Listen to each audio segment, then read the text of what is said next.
Dice así, Hebreos 2, del 1 al 4, dice, por tanto, es necesario que con más diligencia atendamos a las cosas que hemos oído, no sea que nos deslicemos, porque si la palabra dicha por medio de los ángeles fue firme, y toda transgresión y desobediencia recibió justa retribución, ¿cómo escaparemos nosotros si descuidamos una salvación tan grande? Es una pregunta. Lo voy a repetir. ¿Cómo escaparemos nosotros si descuidamos una salvación tan grande? La cual, habiendo sido anunciada primeramente por el Señor, no fue confirmada por los que oyeron, testificando Dios juntamente con ellos, con señales y prodigios y diversos milagros y repartimiento del Espíritu Santo según su voluntad. Saltamos al 14. Así que, por cuanto los hijos participaron de la carne y sangre, él también participó de lo mismo, para destruir por medio de la muerte al que tenía el imperio de la muerte, esto es, al diablo, y librar a todos los que por el temor de la muerte estaban durante toda la vida sujetos a servidumbre. La palabra del Señor está bendecida. Estaremos predicando la grandeza de la salvación. La grandeza de la salvación. El concepto de salvación ha sido muy mal interpretado, porque la gran mayoría de gente define la salvación conforme quizá lo que le han enseñado, pero no indagando qué enseña la Biblia de lo que es la salvación. Para muchos, la salvación es un viaje al cielo. Para otros, la salvación es que Dios te está librando de ir al infierno. Para otros, la salvación es que Dios te va a dar todo lo que tú quieras, todo el dinero que tú quieras, todos los carros que tú quieras, todas las casas que tú quieras, que no te va a enfermar, que no va a pasar necesidad, y entienden que eso es lo que le llaman el evangelio de la prosperidad. Para otros, la salvación es quítate esto, ponte esto, a eso, deja de hacer aquello, y tú vas a ver cómo Dios va a obrar en tu vida. Y tienen muchos conceptos, y tienen en buen dominicano lo que decimos un arroz con mango de lo que es la salvación. Y discusiones de la salvación, de aquí, de esto, de lo otro, muchísimas cosas. Pero cuando nosotros llegamos a las Escrituras, nos daremos cuenta que la salvación en Cristo Jesús es más que todo eso. Que la salvación en Cristo Jesús es algo glorioso, es algo grande. Que cuando tú la alcanzas, toda tu vida tú vas a estar agradecido de Dios. ¿Cuántos dicen amén? Amén? Que cuando tú llegas a tener esa salvación, no hay ese día que tú le des gloria, honra al que es digno de toda gloria, honra y alabanza, en gratitud por lo que Él ha hecho por ti. Entonces, gracias le damos a Dios para este tiempo que Dios ha despertado el espíritu de muchos hombres y le ha dado sabiduría para explicar conforme a lo que enseña las Escrituras qué es la salvación y por qué la salvación es grande. La salvación es grande porque cuando tú eres salvo, Dios, hay tres áreas tuyas que tiene que salvar. Tiene que salvar el espíritu, tiene que salvar el alma y tiene que salvar el cuerpo. ¿Por qué? Porque nosotros somos un cuerpo físico, lo que se ve físico, pero nuestra esencia no es lo físico, nuestra esencia es lo que está por dentro. Es decir, que lo que está enemigo de Dios es lo que está por dentro. Nosotros nacemos por causa del pecado original, enemigo de Dios en nuestra mente, enemigo de Dios en nuestra alma, en nuestros corazones, enemigo de Dios en todo nuestro ser interiormente. Nacemos corriendo de Dios, es decir, la historia del hombre es el hombre corriendo y Dios detrás del hombre para salvarlo. Esa es la historia del hombre, el hombre corriendo y Dios detrás de él para salvarlo. Entonces, ¿qué sucede?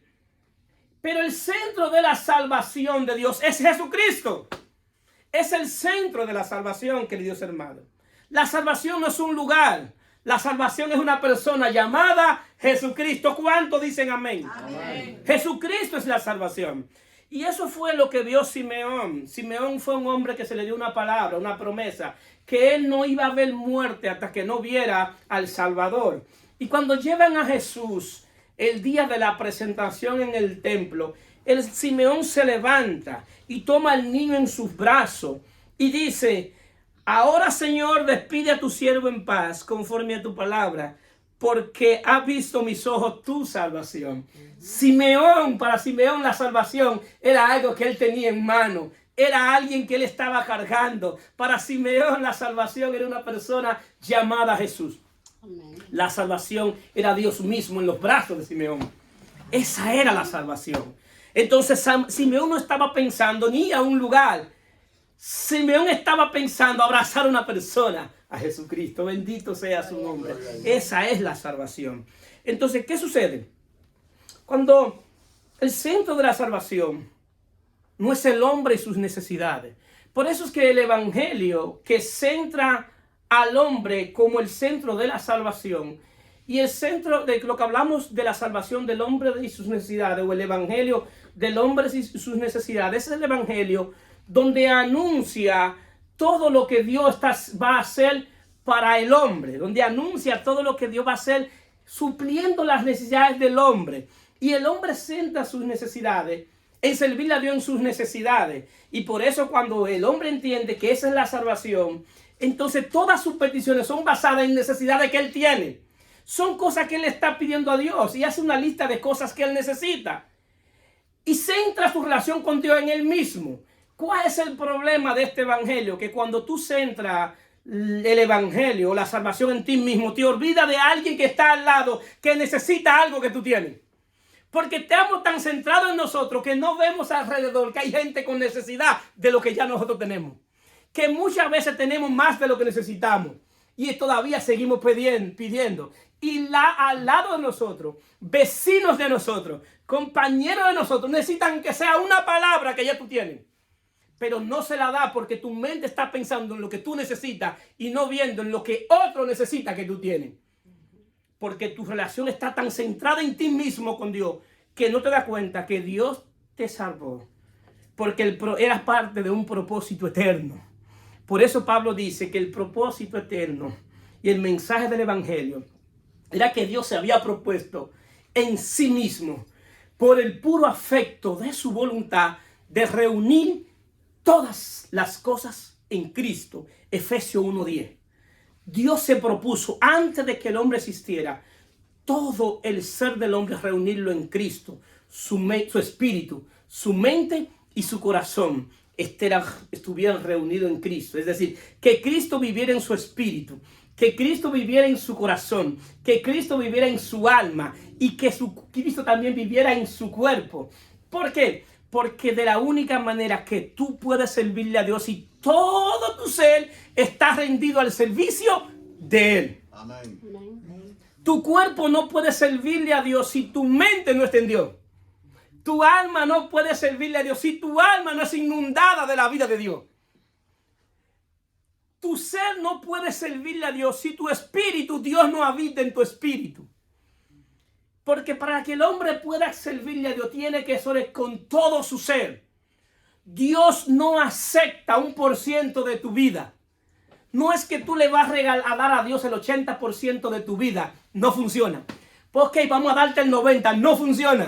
Señor, pues te voy a dar el 95%. No funciona. Si tú quieres servirme, tienes que darme de tu vida el 100%. Porque de la única manera que yo puedo trabajar en ti es si tú me entregas todo tu ser, aún incluyendo tu propio cuerpo. Porque de otra manera no hay manera de poderle servirle a Dios. Y por eso es que dice que el propósito de Dios es que Cristo sea todo y en todo. Que tu respirar sea Cristo. Que tu hablar sea Cristo. Que tu caminar sea Cristo. Que tu despertar sea Cristo. Que tu dormir sea Cristo. Por eso el escritor Pablo dice, porque en Él somos, en Él vivimos y en Él caminamos. En Él existimos. La razón de nuestra existencia es Jesucristo. Jesucristo es la razón de nuestra existencia. Todo fue hecho por Él y para Él. Es decir, que si tú fuiste hecho para Él y no estás viviendo para Él, tú no estás viviendo, tú estás existiendo. Porque eso no es vivir. Una cosa es existir y otra cosa es vivir. De la única manera que tú puedes lo que es vivir es si todo tu ser le pertenece a Él. ¿Cuántos dicen amén? Amén. ¿Qué pasa? ¿Para qué fuimos salvos? ¿Para ir al cielo? Esa es la etapa final de la salvación. Pero nosotros no fuimos salvos para eso. Nosotros vamos al cielo porque fuimos salvos. Vamos al cielo porque estamos en Él. Porque estamos unidos a Él. Nosotros fuimos salvos para vivir en la tierra. Y en la etapa final vamos al cielo. Pero fuimos salvos para vivir en la tierra, para disfrutar de la salvación en la tierra. Pero no me vayan a creer a mí. La Biblia dice, sí, Efesios 1:5. En amor habiéndonos predestinado para ser adoptado hijo suyo por medio de Jesucristo, según el puro afecto de su voluntad, para alabanza de la gloria de su gracia, con la cual nos hizo acepto en el amado. Pablo está diciendo que yo fui salvo para darle gloria a Dios. Darle gloria a Dios cuando tengo abundancia, pero darle gloria a Dios cuando también tengo escasez. Darle gloria a Dios cuando estoy sano, pero darle gloria a Dios cuando estoy enfermo. Darle gloria a Dios sin importar mi situación. Darle gloria a Dios cuando tengo empleo, pero darle gloria a Dios cuando no tengo empleo. Darle gloria a Dios cuando mis necesidades están suplidas, pero también debo darle gloria a Dios cuando mis necesidades no están suplidas. Amén. Amén. Porque mi relación con Dios no está centrada en mis necesidades, ni en lo que yo voy a recibir de Él, sino de lo que Él es. Amén. Mi relación tiene que estar centrada en lo que Él es. Él es Dios sobre todas las cosas. ¿Qué sucede? La Biblia presenta la salvación como un plan eterno que se pone en marcha en el Génesis. En el Génesis, después de la caída, Dios pone en marcha la salvación. Y inicia Dios dando una promesa en Génesis 3:15, que pondrá enemistad entre la simiente de la mujer y la simiente del hombre. Ya en Génesis, después de la caída, Dios estaba hablando de la cruz, que en la cruz el hijo de la mujer, hablando de Jesucristo, le iba a quitar toda autoridad a la simiente de la serpiente, a Satanás. Estaba hablando de la cruz. Pero Dios sigue hablando. Y sigue hablando que la manera de Dios salvar tenía que ser en una cruz. Y después Dios viene y le pone, lo viste al hombre con túnica de piel en Génesis 3:21. Le está diciendo que la salvación es una vestidura espiritual. Porque el hombre se había vestido con hoja. Y Dios le quita las hojas y le pone una túnica. Dios fue que hizo el primer sacrificio. Hizo un sacrificio para vestir al hombre. Diciendo, el único que puede tapar tu vergüenza soy yo, y Dios lo cubre. Es decir, que la salvación es una vestimenta, es una vestidura que viene de la piel de un cordero. Ese cordero es Jesucristo. Dios está hablando de Jesucristo en Génesis 3:15, pero Dios sigue hablando de la salvación.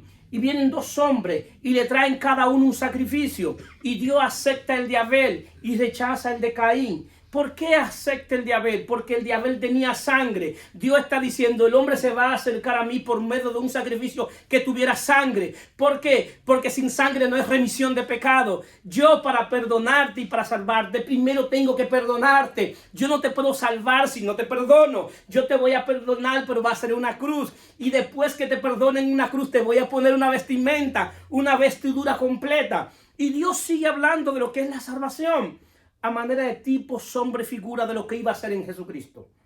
Pero después llama a un hombre llamado Noé y le dice, hazte un arca. Y hazte un arca y ponle brea para que tape para que selle las maderas y no le entre agua. Pero esa brea pónmela por dentro, pero también esa brea pónmela por fuera. Dios le estaba diciendo, en la salvación yo te voy a salvar, guardándote por dentro y por fuera. La salvación es más que un lugar. La salvación es que Dios te salva tanto por dentro, pero por fuera, porque Dios por fuera te pone una cobertura, pero por dentro te pone su espíritu. Está cubierto completo. Y Dios está hablando de la salvación desde Génesis. Cuando llegamos al escritor de los Hebreos, que para mí es Pablo que le escribe, eso pienso yo. El escritor de los Hebreos le está hablando a los hebreos y le está diciendo algo. Aquellos que le está hablando son aquellos que han creído en Jesucristo. Y esos hebreos querían volver al judaísmo. Querían volver a los ritos, obras y ceremonias. Y querían volver a hacer todo lo que hacían, buscar un sacerdote que hiciera un sacrificio, volver al templo. Cuando se escribe cuando se escribe la carta a los hebreos, el templo estaba de pie, no había sido destruido todavía. Y querían volver al templo por las persecuciones, por los procesos.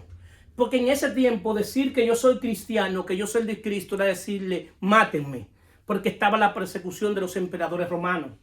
Y muchos cristianos estaban tan afanados, con tanto miedo, metidos en cuevas, escondiéndose. Porque el decir yo soy de Cristo, decir que Cristo es mi Señor, decir que Cristo es el curio, era decir, que me mate el faraón.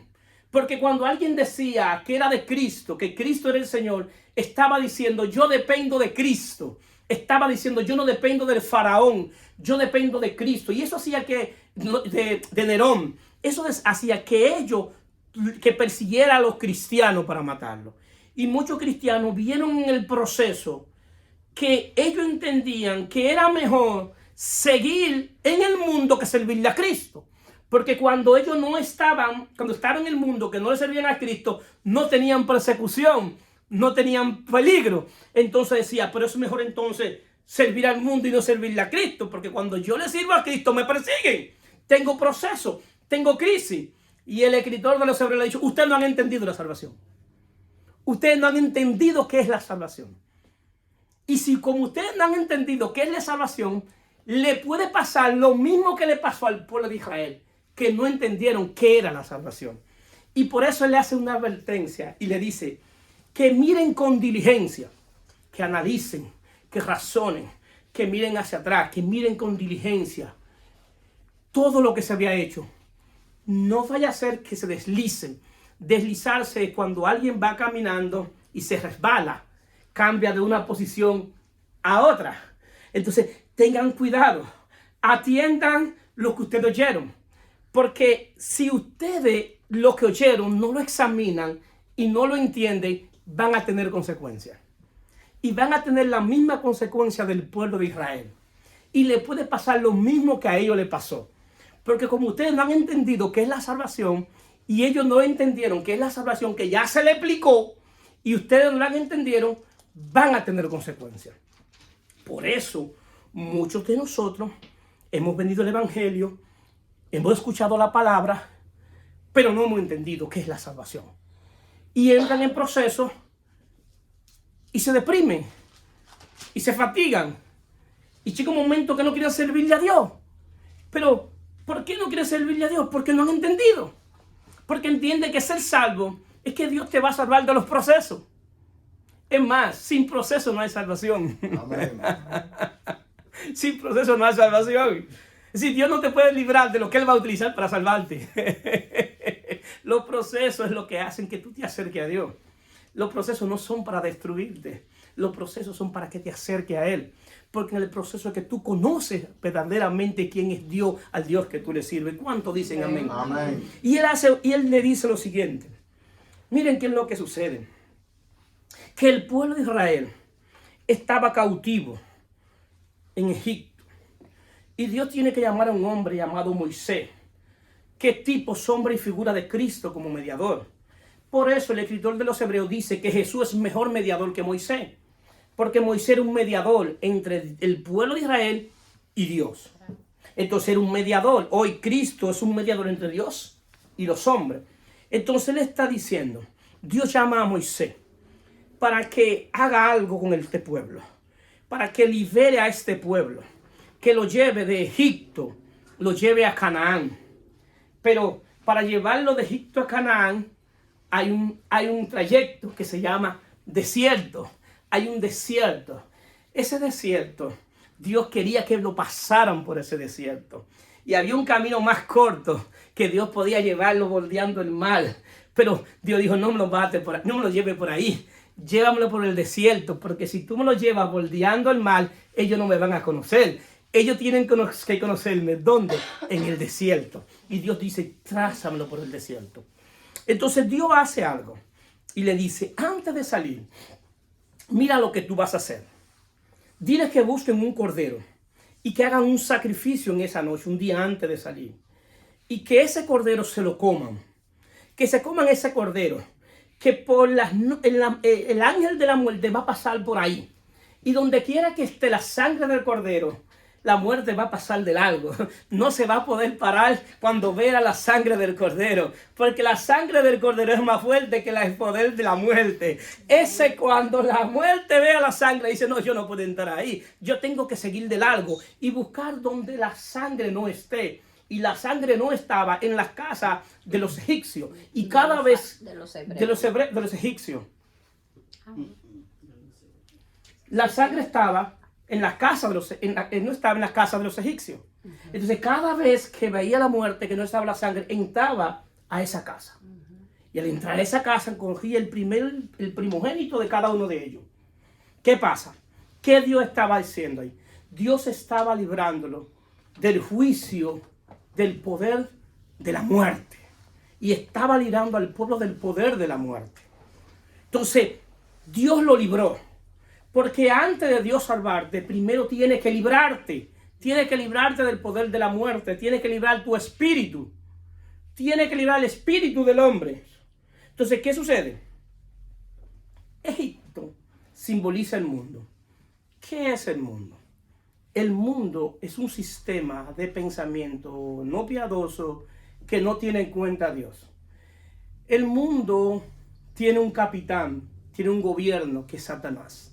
El pensamiento del mundo entra después de la caída, cuando Satanás entra al mundo y entra a ofrecerle al hombre las tres necesidades básicas que tiene el hombre cuando fue creado.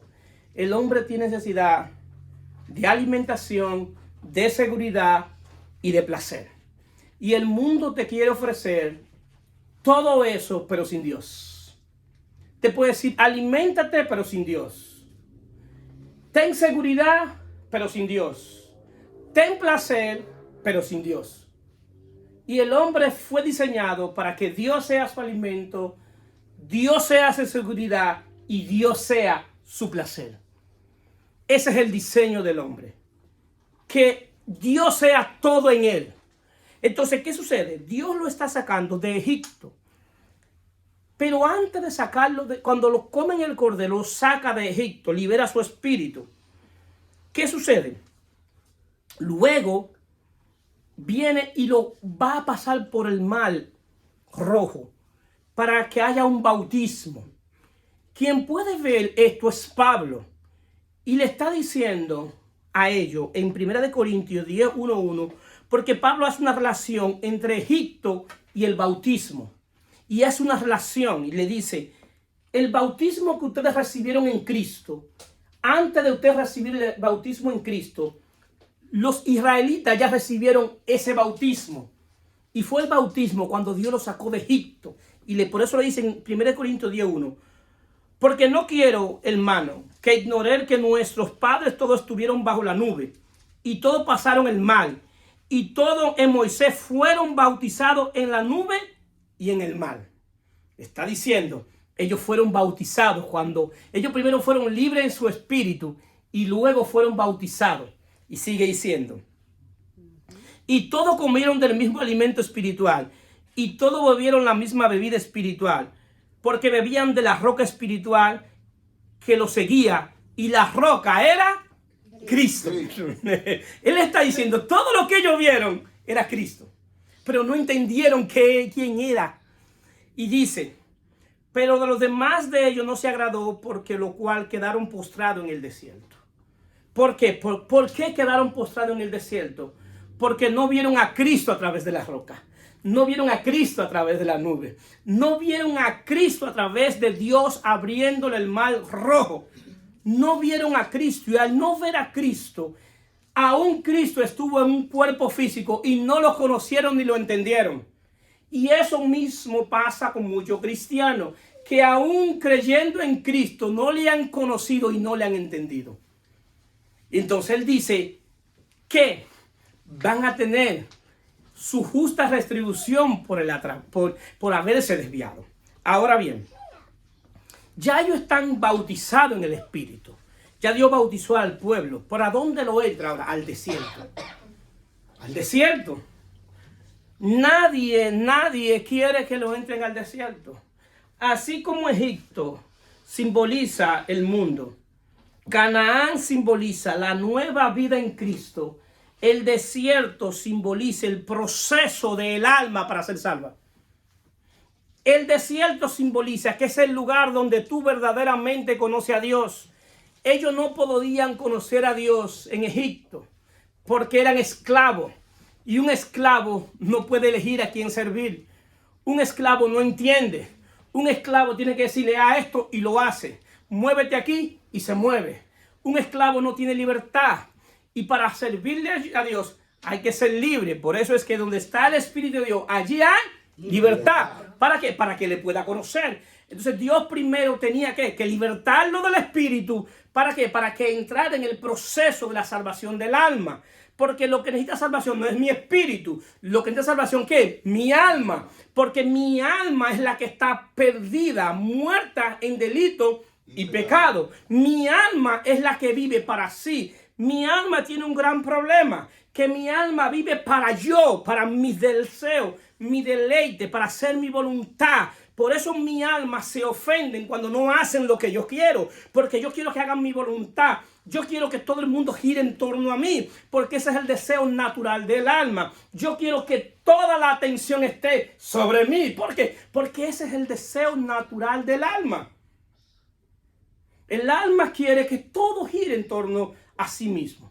Entonces, mi principal enemigo, después de eso, su principal enemigo ya no era el faraón, no era el mundo, no era la esclavitud. Su principal enemigo era su propia alma. Su propia alma en el desierto, su principal enemigo era su propia alma. Un trayecto de 40 días duró 40 años. ¿Por qué? Porque Dios lo sacó de Egipto, pero nunca pudo sacar a Egipto de su cabeza. Asimismo hay muchos cristianos que Dios lo ha sacado del mundo, pero no ha podido sacar el mundo de su cabeza. Y aún han creído en Jesucristo, vienen a la iglesia, adoran, tienen su devocional, pero no tienen control del espíritu, sino control del alma. Y viven una relación con Dios almática. Por eso, cuando se tiene una relación con Dios almática, tú puedes adorar, glorificar a Dios, exaltar a Dios, pero el día del proceso, ¿qué pasa? Decae, porque no tiene fuerza. Porque tú tienes una relación con Dios almática. Dios tiene relación con tu espíritu porque Él es espíritu. Entonces el alma tiene que ser transformada a la dimensión del espíritu. El alma tiene que dejar de ser terrenal para que sea celestial. Porque mientras mi alma esté puesta en las cosas terrenales, mi alma se va a desviar de lo que yo estoy viendo, de lo que está pasando, de la crisis, del proceso. Y por eso en medio del proceso yo me pregunto, ¿y para qué yo le sirvo a Dios? Y en medio del proceso, ¿para qué? Si yo le sirvo a Dios y tengo todo este problema, ¿para qué le sirvo a Dios si tengo todo este proceso? No vale la pena. ¿Por qué? Porque está viendo el proceso como algo que viene a destruirte, pero en el proceso es que Dios te enseña quién es Dios. Cuando ellos tenían hambre, ¿qué pidieron? Maná. ¿Qué le dio Dios? Maná. El maná era una comida espiritual para sostenerlo en el trayecto. El maná es la palabra. Por eso Jesús dice, yo soy el maná que bajó del cielo. A ustedes le dieron un maná físico. A ustedes, yo que estoy aquí, soy un maná espiritual. Yo soy su maná. Si ustedes me ven a mí como vieron el maná, que salían toda la mañana a buscarlo, a mí me saldrían a buscar todas las mañanas. Amén. ¿Cuántos dicen amén? Amén. Ellos todas las mañanas salían a buscar el maná. Porque sabía que si no lo buscaban, no se alimentaban. Entonces, si Jesús dijo que Él es el maná, ¿qué me dice a mí? Que yo todas las mañanas tengo que salir a buscar mi maná. Todas las mañanas tengo que buscar su palabra. Porque ese maná es lo que va a hacer que yo camine el trayecto. Ese trayecto del día a día, de los procesos, de las situaciones, de las circunstancias, lo que va a hacer que yo esté firme es el maná, que es Jesucristo. Entonces, ¿qué hicieron ellos en el desierto? Murmuraron a Dios. Comenzaron a murmurar a Dios. Y Dios en una le envió una serpiente. Y fueron donde Moisés, ¿a qué esta serpiente nos está matando? Esta serpiente está matándonos a nosotros. Y va Moisés donde Dios. Y Dios le dice, dile, coge una serpiente de bronce y envuélvela en un palo y súbela allá. Y todo el que mire la serpiente, cuando la mire, será salvo. La serpiente ahí estaba simbolizando a Jesucristo. Le estaba diciendo, el pecado, lo único que va a hacer que ustedes sean salvos es cuando el Hijo del Hombre se haga pecado. Y cuando Él se haga pecado y usted ponga la confianza en Él, ustedes serán salvos. Y por eso Jesús dice en Juan 3, 14 y 15, como Moisés levantó la serpiente en el desierto, es necesario que el Hijo del Hombre sea levantado para que todo el que en Él cree no se pierda, mas tenga vida eterna. Le está diciendo que mi alma todos los días tiene que ver a la cruz, tiene que ver a Jesucristo. ¿Por qué? Porque a la medida que yo vea cada día en la cruz a Jesucristo, en medio del proceso, yo voy a tener fe, yo voy a ser salvo, yo voy a ser salvo de eso que llegó, que quiere destruirme, de ese proceso que yo estoy viendo y estoy viendo todas las cosas oscuras. Pero cuando yo esté viendo todas las cosas oscuras, yo tengo que levantar mi mirada a la cruz y ver a Jesucristo clavado allí y decirle, bueno, ahí está mi salvación. En la cruz Dios me reconcilió. Y por eso Pablo dice que por su muerte fuimos reconciliados en la cruz y por su vida seremos salvos de la ira. Es decir, que lo que va a salvar mi mente, mi corazón, todo mi ser, mi alma, es poner la mirada en Jesucristo. Y no apartar la mirada en ningún momento de Él. Porque el día que quite la mirada de Él, ese mismo día comienzo a descender. Ese mismo día comienza a desvanecer mi fe. Ese mismo día comienzo a tener desesperanza. Ese mismo día el mundo se aprovecha de la situación que estoy viviendo y su capitán, el príncipe de este mundo, me hace la oferta de lo que yo necesito en ese momento o lo que creo que necesito. Y por eso mucha gente en el momento difícil toma una mala decisión. ¿Por qué? Porque le ofertaron lo que entendían que era la solución. Pero lo único que va a hacer que tú te mantengas de pie y firme es si pone la mirada en mi Señor y Salvador Jesucristo. ¿Cuántos dicen amén? Amén? Es lo único que va a hacer que tú te permanezcas firme. Y pueden venir vientos y mareas. Y van a venir. Porque la promesa del Evangelio no es que tú no vas a tener problemas. Es que en medio del problema Dios va a estar contigo. Así es. Por eso Él dice que aunque pases por el agua no te ahogarás. Y aunque pases por el fuego no te quemarás. Sino que yo estaré contigo. Entonces la promesa no es que tú no vas a pasar. La promesa es que Él va a estar contigo. Por eso cuando el Evangelio no es bien predicado, cuando la gente no desarrolla fe. Cuando el Evangelio no es bien entendido, la gente no desarrolla fe. Y tienen una mezcla del Evangelio. Y no tienen fortaleza espiritual porque le han mezclado el Evangelio. Si usted toma la leche que se le debe dar a un niño de manera natural y usted la mezcla con mucha agua o con mucho azúcar y para rendir la leche le da un poquito de leche, el niño no va a tener los nutrientes necesarios para crecer. Así mismo es el Evangelio. Si el Evangelio entre más se mezcla, menos crece la gente. El Evangelio que da crecimiento es el verdadero Evangelio cuando el centro es Jesucristo. Si Jesucristo no es el centro, no es Evangelio. Si el centro es el hombre, no es el Evangelio. Si el centro es el diablo, no es el Evangelio. El Evangelio es de Dios acerca de su Hijo Jesucristo. Si Jesucristo no está en la ecuación, no es el Evangelio por definición.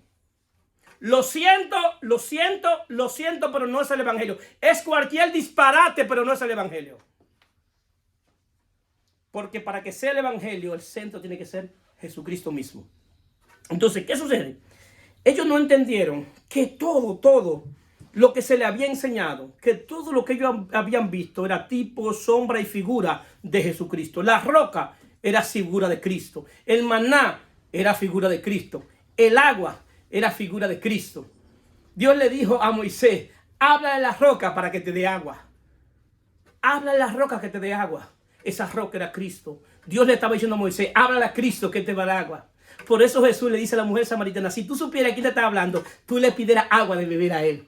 Porque el único que puede darle agua a tu alma que tiene sed es Dios, soy yo mismo. Porque ella entendía que su necesidad espiritual la suplía ella ir los sábados al monte Sinaí, a todos los sábados al monte Sinaí. Y entendía que el alma de ella eso era lo que necesitaba. Y estaba acostumbrada a ir el sábado al monte Sinaí. Pero de domingo a viernes se portaba como ella quiera. Vivía una vida en desorden. Y Jesús le dijo, esto va a cambiar cuando tú bebas del agua que yo te voy a dar. Si tú bebes del agua que yo te voy a dar, tu alma, el agua que yo doy, salta para vida eterna. Tú vas a estar satisfecha, no un sábado, todos los días de tu vida. Todos los días tú vas a venir a buscar esta agua, porque esta es el agua que tú necesitas. Yo mismo soy el agua que da vida. Amén. Entonces, ¿qué sucede? El alma, que es la que está perdida, muerta en delitos y pecados, debe tener la experiencia de la cruz. Porque en el único lugar que el alma muere es en la cruz. Y el alma debe tener su propia experiencia. Por eso Jesús le dice en Mateo 16, 24 y 25. Entonces Jesús dijo a sus discípulos, si alguno quiere venir en pos de mí, niéguese a sí mismo y tome su cruz. Y sígame. Porque todo el que quiere salvar su vida, la perderá. Y todo el que pierda su vida por causa de mí, la hallará. ¿Parece una contradicción? No es una contradicción. Jesús está hablando ahí de la salvación del alma. Tu alma, tú debes entregársela a Jesucristo. Tu alma, tú debes llevarla a la cruz. Y llevar tu alma a la cruz es negarte a ti mismo. Es dejar de vivir para ti. Es matar el yo. Es matar el centro de ti mismo. Tú tienes que estar preparado para tú mismo ir a tu propio funeral en términos espiritual. Decirle, ya no vivo yo, mas vive Cristo en mí. Decir esto, decir que ya tú no quieres vivir tu vida, sino que sea Cristo viviendo su vida a través de ti. El alma tiene que tener esa experiencia de la cruz.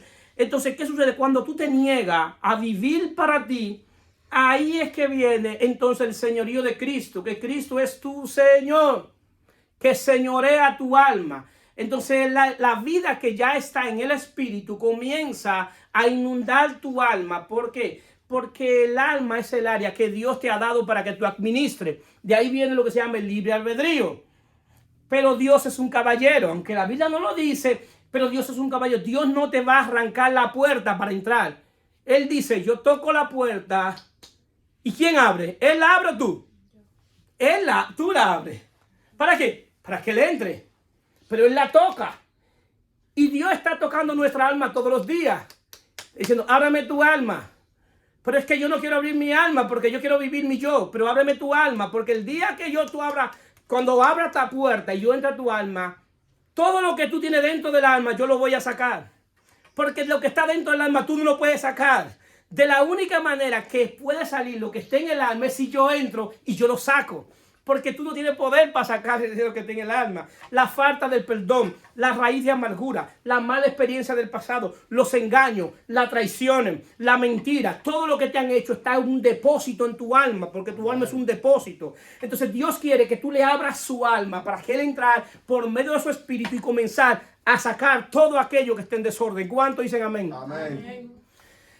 Pero si tú no le abres tu alma, ¿cómo va a salir lo que está dentro del alma? Entonces el alma debe morir. Y morir es no vivir para ti. El apóstol Pablo entendió la experiencia del alma en la cruz. Entendió esa experiencia. Y cuando Pablo dice en Gálatas 2, 20, 21, con Cristo estoy juntamente crucificado y ya no vivo yo, mas vive Cristo en mí. Y lo que ahora vivo en la carne, lo vivo en la fe del Hijo de Dios. Pablo estaba diciendo que ya él no estaba viviendo para él, que él estaba viviendo para Cristo. Lo que hace que Pablo pueda soportar todo lo que soportó era que él sabía qué es estar en Cristo y que sabía lo que es vivir para Cristo. Y sabía que su salvación, Cristo era su cobertura, que todo aquello que le había pasado era porque Dios lo permitía. Pablo sabía que si estaba preso en Roma era porque Dios lo había permitido. Ustedes nunca vieron escuchando a Pablo que el diablo lo metió preso. Aquí, si hubiese sido en el tiempo de ahora, el diablo me metió preso. Pablo dice, estas prisiones son para bien del evangelio. Porque en mis prisiones en mis prisiones, yo soy preso de Cristo. Yo soy preso de Él. Porque en mis prisiones, los que están allá afuera cobran ánimo. Porque cuando ellos ven que yo le escribo, estando preso, a ellos que están fuera, ellos dicen, ¿y qué hombre es este? Que estando preso le da ánimo el que está suelto. ¿Dónde se ha visto eso? Que un preso le da ánimo el que está suelto. Y decían, pues entonces vale la pena servir al Evangelio.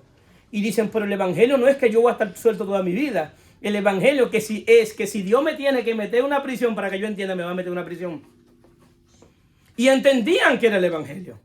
Ese Pablo pudo soportar todo lo que soportó. ¿Por qué? Porque entendía que era la salvación en Cristo Jesús. Y entendía que de la única manera que él podía soportar el proceso era si Dios estaba dentro de él. Era si Dios tomaba el control de su alma. Porque de la única manera que tú puedes soportar el proceso es si Dios toma el control de tu alma. Porque por sí mismo nadie puede salir de su propia condición. Necesita del poder del Espíritu Santo. Pero qué más que todo, necesita rendir todo su ser al señorío de Cristo. Que sea Cristo que gobierne su vida. Amén. Amén. Amén. Amén. ¿Qué sucede? El alma debe experimentar la nueva vida en Cristo. La vida que tenga el Espíritu debe ser pasada al alma. Si nos damos cuenta, entonces, que el alma debe pasar a la dimensión del Espíritu. De los que salieron de Egipto, solamente 2 entraron a Canaán: Josué y Caleb. Pero la gente se pregunta, ¿y por qué Josué y Caleb entraron a Canaán y los otros no? Miren el pensamiento de Josué. Todo tiene que ver con la manera de pensar. Porque en la transformación del alma, tú debes decidir servirle a Dios. Porque es el área que tú administras. Y muchos se preguntan, ¿y por qué esos 2 solamente entraron a Canaán? Si salieron miles y solamente 2 entraron.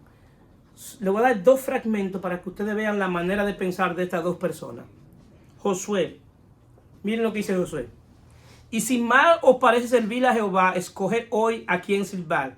Si los dioses a quienes sirvieron nuestros padres cuando estuvieron en otro lado del río, o a los dioses de los amorreos en cuya tierra habitar. Pero yo y mi casa serviremos a Jehová. ¿Acaso alguien fue a amenazar a Josué para que le sirva a Dios? ¿Alguien le ofreció algo? Él tomó la decisión. Y cuando dice mi casa y yo, él está hablando de manera física. Pero vamos a trasladar eso de manera espiritual. En el nuevo pacto, ¿quién es la casa de Dios ahora? Nosotros. Dice, cuando él dice ahora mi casa y yo, no solamente mi casa física, sino mi casa espiritual. Mi espíritu tiene que servirle a Dios, que es parte de mi casa.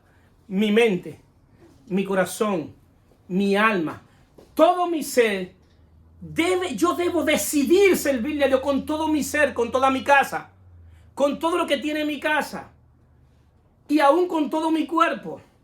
Pablo decía que su cuerpo él lo ponía a servidumbre. ¿A cuánto a nosotros se nos hace difícil poner nuestro cuerpo en servidumbre? ¿Cuántos de nosotros los días de venir a la iglesia no queremos quedarnos acostados en la cama?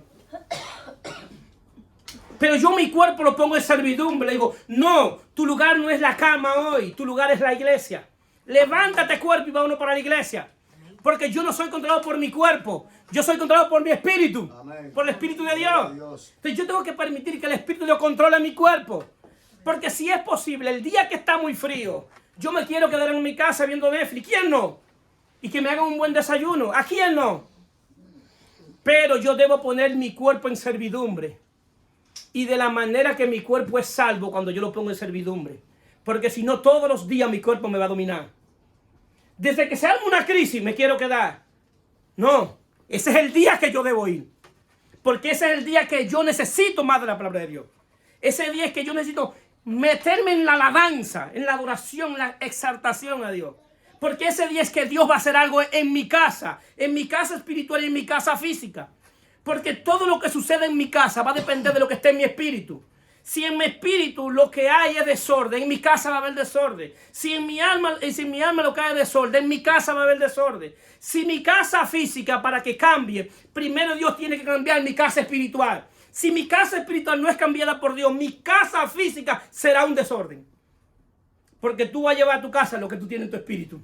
¿Cuántos están aquí? Amén. Entonces ese día más que nunca es que yo tengo que decirle, mi cuerpo lo voy a poner en servidumbre. No, cuerpo, tú no te vas a quedar aquí. Vámonos para la iglesia. Josué dijo, mi casa y yo. Ahora tú tienes que decir, mi cuerpo y yo serviremos a Jehová. Serviremos a Cristo. Ese es el día que yo voy a servirle. El día que yo necesito una palabra. Yo necesito hoy que Dios me hable. Dios, yo quiero que tú me hables. Que tú me hables hoy. Y voy a la iglesia para que tú me hables. Porque yo necesito que tú me hables. Porque los que son hijos de Dios son guiados por el Espíritu, no por el cuerpo. Amén. Amén. Por el Espíritu. Y el Espíritu nunca te va a decir, quédate el día de la iglesia, quédate en tu casa. Nunca te lo va a decir. ¿Cuántos de nosotros, si nos ofrecen quedarnos 2 horas más en el trabajo, que nos van a pagar el doble de lo que damos? En cosas del Espíritu hay que ser radicales, señores. Uno de los éxitos de Pablo era radical. Y ser radical en las cosas de Dios no es malo. Y eso no es religión. El ser radical en las cosas de Dios no es malo. Es más, para que mi alma entienda, yo tengo que ser radical. Yo no hablo de mí en las predicaciones, pero usted puede ofrecerme a mí $1,000 para que le lave un carro hoy. Yo le digo, gracias, tráelo el lunes si tú quieres. Tráelo el lunes si tú quieres. Te voy a dar 2,000, tráelo el lunes si tú quieres. Porque yo no dependo de tu dinero, yo dependo de Dios. Amén.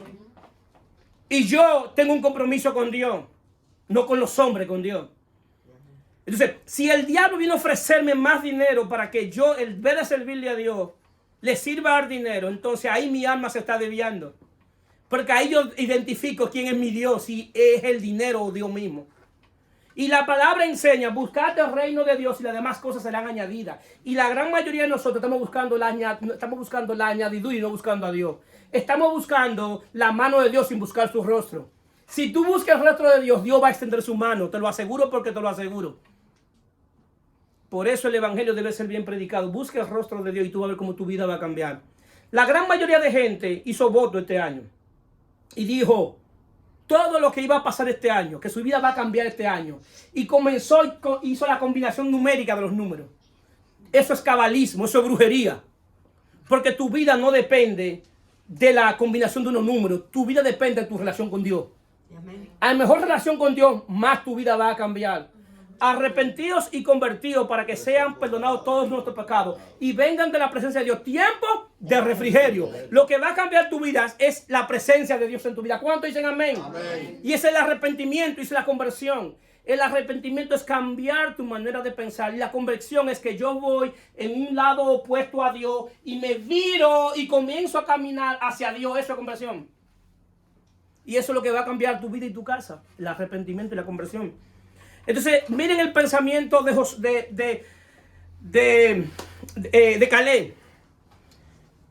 Pero a mi siervo Caleb, por cuanto hubo en él otro espíritu, y decidió ir en pos de mí. Dice Dios, yo lo meteré en la tierra donde entró y su descendencia la tendrá por posesión. Cuando Josué decidió ir en pos de Dios, Dios le dijo, yo lo voy a entrar. Esos gigantes ahí no lo van a vencer, porque él decidió ir en pos de mí. Dios dijo, yo lo voy a entrar.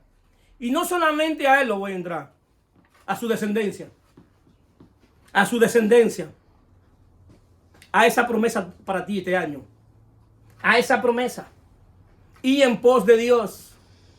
Y Dios no te va a entrar a la tierra prometida físicamente. Te va a entrar a la tierra prometida que simboliza la plenitud de la vida en Cristo. Y cuando tú entras a la plenitud de la vida en Cristo, es que tú vas a poder entender todo lo que sucede alrededor tuyo. Y es que tú vas a poder predicarle y hablarle a tus hijos, no solamente con tus palabras, sino también con tus hechos. Que los hijos de nosotros vean el cambio en nosotros, para que ellos quieran servirle a Dios que nosotros le servimos. Porque muchos de nosotros nos han presentado un Dios que en vez de ser un Dios es un dictador. El Dios que yo he conocido es un Dios de amor, de gracia, de paciencia y de misericordia. El Dios que yo he conocido, no hay ese que lo conozca que no quiera servirle. Digan amén. Amén. El que conoce al Dios que yo he conocido, llega al entendimiento que dice lo que dijo Pablo: ¿a dónde iré si solo tú tienes palabra de vida? ¿A dónde? Dígame a dónde. El que ha conocido al verdadero Dios, las ofertas del diablo no son suficientes. Porque no hay algo que compre tu alma. ¿Por qué? Porque ya tu alma fue comprada en una cruz. Bendito sea su nombre. Alabados a Dios. Ya mi alma le pusieron un precio.